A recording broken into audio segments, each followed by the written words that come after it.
How's it going, everybody? Hey, welcome back to the channel. I'm Matt. This is Matt, and we're in the lab together, man. You guys obviously know Matt from Olympus Reptiles. Hopefully. Yeah. Him and his family stopped by Pigeon Forge, actually, to hang out for a little bit on vacation, and we hooked up from a good friend of ours, mutual friend. Thanks, Lena. Yeah, thank you, sis. That's awesome. But Matt wanted to come by and check out some short tails, man. We actually only looked at like 2 or 3 ball pythons, which is pretty cool. Well, the thing is, I don't have a lot of knowledge on these, so I came to get an education since we've got the 2 bloods, and obviously you're into this deep. Yeah. And that was kind of what Lena said when she was telling me, hey, you know, you should look up this guy. He's got a lot of short tails. I was like, really? That's kind of what I need to learn on that. So I started researching it. Perfect. Yeah. It worked out great. And I want to plug the area because if y'all have never been on vacation down here, we actually see a black bear in the wild, which is on my bucket list. So I would tell you there's a great national park. You could spend just days hiking through there. It's awesome. I climbed up some waterfalls. I fell in one. But, you know. So many people come up there looking for black bears, and it's so rare to see one and in like a 2 or 3 day time span. So you got lucky. We actually saw 2. We saw one at Cates Cove. All the traffic stopped. Yep. There was a bear up on the side. Yeah. And everybody gets out and like wants to get up close to it, and it's like, that's a bear. Yeah. That's a bear. I didn't get out there because traffic I did later on. So you know the Motor Fork Trail? Yeah. So we were on that, and there was a bear. It was a pull off. So we were able to pull off.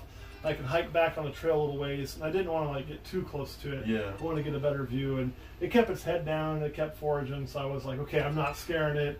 You know, we're good. I'm sure it knew you were there, but it probably wasn't too worried about it. Right. Those bears up there, man, they're so used to people. I mean, it's crazy. We got by 30 yards. I got to watch it move. And that's for me, so special, man. That was a religious experience for me, man. I mean, because that animal could literally raise up and be like, ah, and just take you out. Yeah. That's crazy. And it wasn't a really big one, which told me that Mom was probably somewhere around there. Another reason I didn't want to go any closer, but it was really cool. So check out this area. It's wonderful for nature.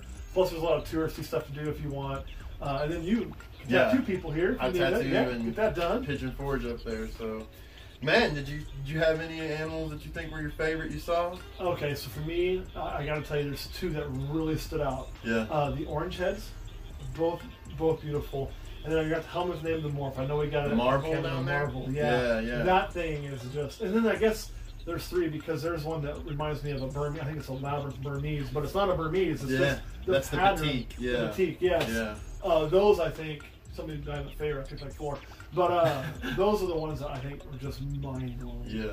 The ones that Matt's talking about, and we actually haven't gotten Prince LeBou on the channel yet because when we did the short tail video, he was actually in shed.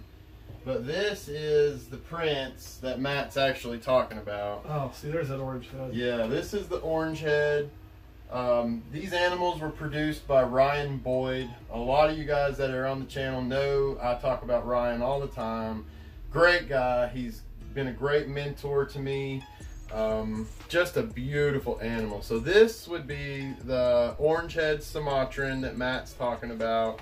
One of the things too I really loved on this snake in particular is the color of the head is one thing, but 2, you guys know I love my Gaboon Viper Lilith, and it really reminds me of a Gaboon Viper head. Obviously, it's not quite as wide in the back with the venom glands, but with the stripe down the middle, the way it's emulating a leaf laying there for an ambush predator is the same thing the Gaboon does. This one even has some dotting. Really reminds me of that Gaboon Viper, which is amazing to me that they're kind of have that same look. Yeah, well, that's one thing that people really like short tails for that reason. It reminds them of a Gaboon Viper. I've had so many people that like say, oh, it looks like a Gaboon Viper, it looks like a Gaboon Viper, and it does, 100%. You know? The body size, the body shape, very much, but the head's one of my favorite features on the Gaboon, that split head. Oh, man. So seeing that there is just, that's one of the reasons I fell in love with that orange head. Yeah. Well, let's pull out this marble here that we had actually talked about. Now, this is Miss Audrey. A lot of you guys haven't maybe seen Miss Audrey before. She is a Borneo Python Breitensteini. Now, this girl can be a little testy at times, but she's been pretty chill here recently. And that is what Matt is talking about. This is a Borneo short tail Python Breitensteini. You can tell by her tongue that she is checking everything out. Short, little tongue flicks like that. She's gathering intelligence. But yeah, I just love the side pattern on this animal. It's so digital camoed, you know, and then the top of it is different. It almost looks like two separate snakes in one. Oh, 100%. It's just beautiful and mind-blowing. Like, we don't have anything really like that in ball pythons. No. So, I mean, I would say the closest thing to a side like that in a ball python, I mean, I'm not even sure, man. Maybe a calico-esque almost, but calico is more white. Right. Maybe how it climbs up the side. Yeah, the pattern, like, being so weird is kind of calico-like because it changed that fell pattern. Right. But it's like it didn't get the white eating the color out. Yeah. It's just such a cool looking. I love that you're doing the sanitizing. I try to do that too. Every time. It's a good habit. I'm trying to get in, man. So. Plus, the sanitizer here Smells like moonshine. Yeah. Smells like Tennessee. Tennessee. I'm gonna smell that. My wife's gonna have to drive home. Let's good times. Yeah. And then we had that other one too. I can't remember the name of it. You just said it. I'm terrible. The batik. The batik. Yeah, I'll grab that one. And I'm not good with my burn morph, so if I said the wrong burn morph, that reminds you of. The labyrinth, though, labyrinth's correct. The labyrinth is amazing Borneo, Burmese. Blah, blah, blah, blah. Yeah, but the back of this thing and all the checkering, the spotting on it, just like this part here makes me think pure Burmese python, right? But this here looks a lot like the digital camo there, just not to the same extent. Right. Then the head is just so nice strange. and dark, man. Yeah. The head, he's got such a beautiful head. Woo! And this animal was produced by Sean Tucker. Now, one thing I have noticed about blood pythons and short-tail pythons, a lot of it has to do with where it was produced, who produced it, the line it came from. Those things are insanely important in the short-tail world, you know. But as you can see, this animal breaks that myth that all blood pythons are just out to kill you. oh yeah, it's super friendly. Because it's a pretty chill dude. I mean, what's crazy is every animal I have from Sean really, you know, is just not only stunning, but has this temperament. You know, it makes sense. We're getting more and more generations into captive bred with these guys. Yeah. Whereas for a long time, a big chunk of what people were buying in the pet shops was wild caught babies, imported babies, and that's what the mom and pop shops had back in the day. And so they all came with major attitude problems. Now that we're 3, 4, 5, 6 generations deep, I mean, you're starting to see them be totally super different. nice. Yeah. I got a guy that watches named Corey out of Colorado that has one that's just a puppy dog and swears by him. You know, so there's mine that bit the crap out of me that day. But most of the time, I mean, I've had them in my hands too and been able to handle them a lot. Yeah. And it's not like they're always striking. No. I mean, you saw Audrey, you know, and like I said last week, she's the one that tagged me while I was taking the picture of her, you know. But I mean, hell, you just saw her; she's fine. And this one here, not even head shy. No. I mean, you're working the head, you're rubbing his chin like you would a cat. Yeah. You know, and it's just perfect cool. Whereas a ball python even would probably hide from that. Oh yeah, it would pull itself back and be like, oh. Why are you touching my nose? Don't do it. Yeah. So some really cool animals. And then. What's your favorite one? You asked me what my favorite ones are. So let's see your favorite short-tailed blood. Let's see. Probably would have to be Mallory. Everybody that's on my channel knows Mallory. That I did a video on her by herself. Mallory is a T-positive VPI, T-positive albino from VPI lineage, produced by Richard Jones Reptiles. Tony Jones made her for me, and he gave her to me last year at Tinley. She, for me, just breaks the stereotype of bloods being just out to get you. Yeah, right? I mean, they're not out to get anybody. I mean, you know, you can see. I mean, she's a baby doll. You know, I mean.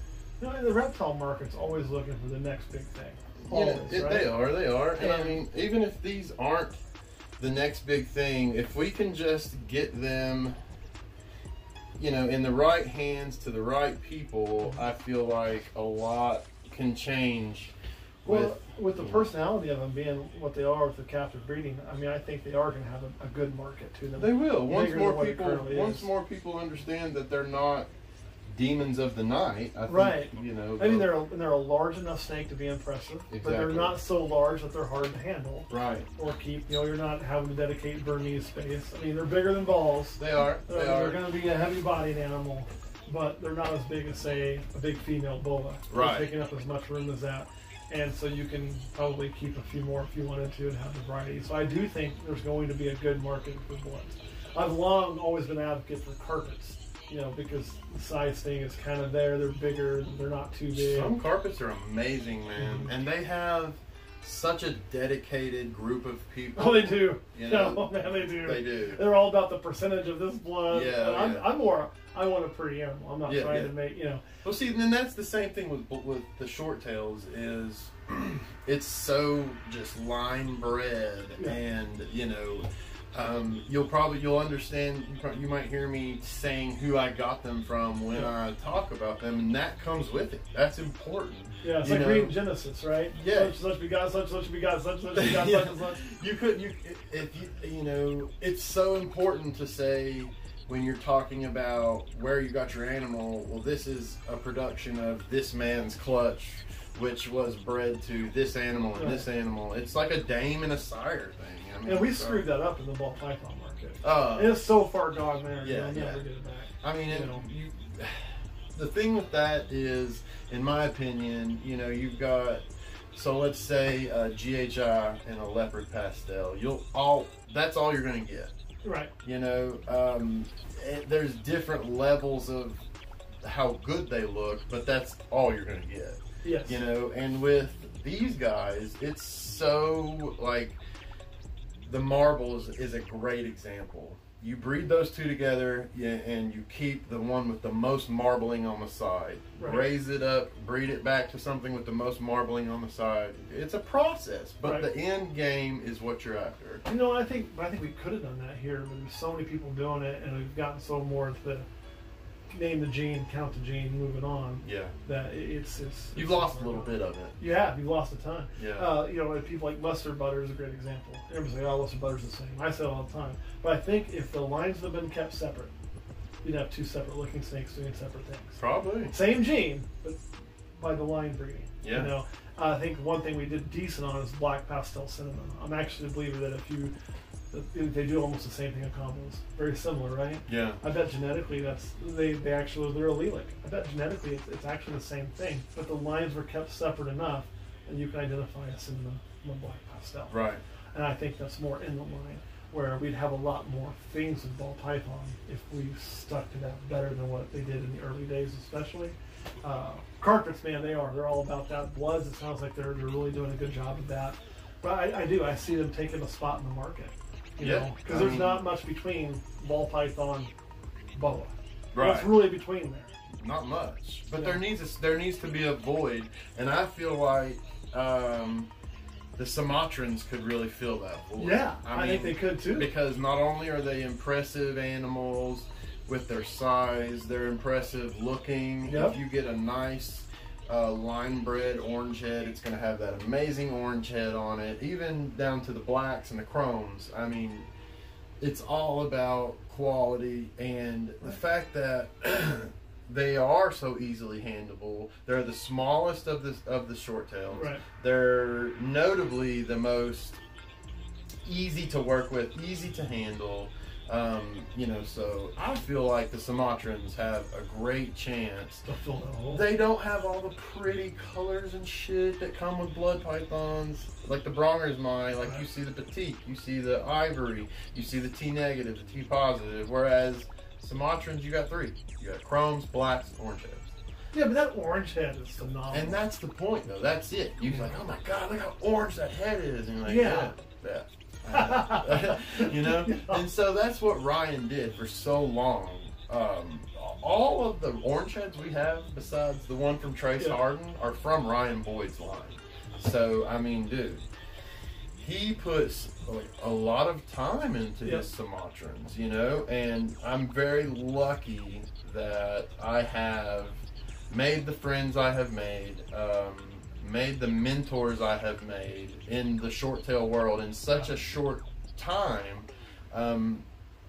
I've gotten, and I think a lot of that has to do with, we were kind of touching on that on your channel, is just paying your dues, paying your respects to these people that have been doing it longer than you. Yeah. You know, I mean, it's not a big deal to go to them and go, you know, hey man, thanks for doing that. Thanks for doing that in the 90s when nobody else was, and taking a chance, because now some chubby kid in his, some 40-year-old chubby ass kid can do that shit in his third bedroom, you know? That's me. So, I mean, I think that's awesome, man. I mean, like, and I've just been lucky to have the support system in the blood python and short tail community that I've quickly gained. You know? It's awesome. You got an awesome start to it. And I've seen how friendly they can be, and the more I see that, because, you know, I was one that, if you'd have talked to me even 5 years ago, I'd been like, oh, hell, blood pythons, I ain't getting anything in the short tail blood, you know. All mean as hell, I don't want to deal with it. And I still think that is probably the overall thought process. But as you're seeing more people get exposed to it, just like me, that thought process is changing. Yeah. And I do think they can fill that gap. I mean, we want it bigger than a ball, but you don't want to go boa, you know. Or you don't want to burn. You don't want to burn, but way bigger. Perfect. You know, here you go. Here's something that fits that niche. Yeah. You don't have a ball python. You got something different. And another it's thing, bigger, but not huge. Another thing that's perfect, dude, is a lot of people keep their animals. Not a lot of people have a temperature-controlled room. They keep them in the living room, the bedroom, or whatever. And the good thing I feel like about a blood python, if you have to keep your animals on display and in a room where they're like in a 72-degree room, a blood python requires such lower temperatures than a ball python. Right. That might be a little bit easier to do than to keep a ball python in that same, you know, situation. So I mean, I really feel like they could fill that void, and I'm right here willing to fill it for them. So that's right. And those poops clean up too, right? Yeah. They only poop about 4 or 5 times a year, so. But there is a lot of urine. Yeah, they piss daily, it seems like. And when they do poop, it's a lot of poop. They poop. Yeah, I mean, elephant poop. I gotta say, it's like that homeless guy in California. You keep hearing about poop on the sidewalk. You can take pictures of San Francisco. That's what happens right there, right in those cases. Yeah. Whew, bad. All bad. Right. Well, I guess we'll wrap it up, man. I'm so appreciative for coming by, Matt. Hey, man, I appreciate you showing me everything. Yeah. This is a treat for me. I love getting to go see what other people are doing. I love getting to learn from other people because, you know, I'm never going to have all the knowledge I need. Never. There's always going to be new things coming out, new things to learn, and if we don't share with each other, then we get stagnant. It's dead information, man. Right. You know, absolutely. if you don't share it, it's dead information. Exactly. So, share. So. Well, either on his channel, so you're probably here. You probably already are liking and subscribing. Like and subscribe if you haven't. Yeah. So we just hit 500, man. So that's an insane accomplishment, you guys. So thank you so much for stopping by. If you haven't already, hit us up on Instagram, Facebook. We got some shirts, Matt. We got a shirt for you before you leave. Do you really? Yeah. Oh, bro. That's awesome, man. Take one to Kurt, man. On this, like, I'll have to bring you one of ours. We weren't planning this. Like, so this is a spur of the moment thing, which was kind of cool. I think we started planning this early part of this week. Yeah. Yeah. And we reached out. Yeah. Yep. And we were already out here, and I had no idea what I was coming to. But I was like, hey, well, I'm there. But I can find something to film. And last time we came here, we filmed a really cool animal place you guys got there in Gatlinburg. Rainforest Adventures. Yeah. That's where the berm outside came from. Yeah. So you got to film that, and that was cool. And I wanted to see if we could maybe find a local breeder, and I got turned on. You know, I'm so happy I did. Yeah, man. So thank you so much, man. So you guys, thank you so much for coming by. We're gonna go get Matt a shirt, and then I'm heading to work. All about that grind, man. So take it easy. Thank you guys. See you guys later.